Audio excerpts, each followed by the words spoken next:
Good morning, everyone. Today I'm reading from Isaiah 30, and I'm going to play a song. Actually, I think I'll play the song first and then read today. The song is All Hail the Power of Jesus' Name.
Isaiah 30. Woe to the obstinate nation. Woe to the obstinate children, declares the Lord.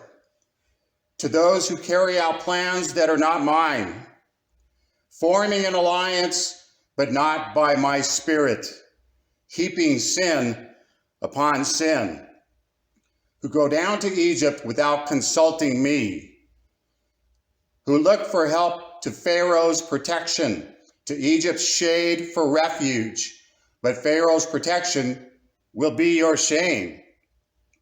Egypt's shade will bring your disgrace. Though they have officials in Zoan and their envoys have arrived in Hanes, everyone will be put to shame because of a people useless to them, who bring neither help nor advantage, but only shame and disgrace. A prophecy concerning the animals of the Negev.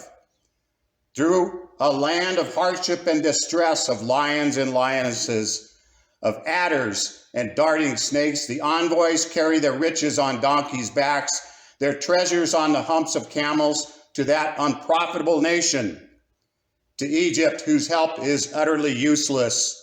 Therefore I call her Rahab, the do-nothing.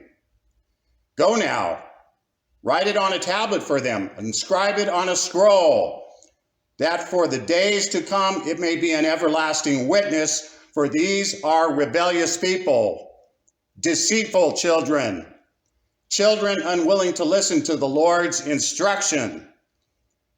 They say to the seers, see no more visions, and to the prophets, give us no more visions of what is right.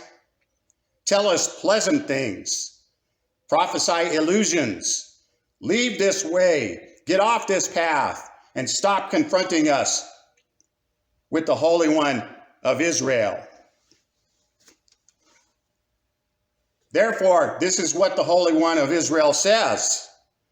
Because you have rejected this message, relied on oppression, and depended on deceit, that sin will become for you like a high wall, cracked and bulging, that collapses suddenly in an instant. It will break in pieces like pottery, shattered so mercilessly that among its pieces not a fragment will be found.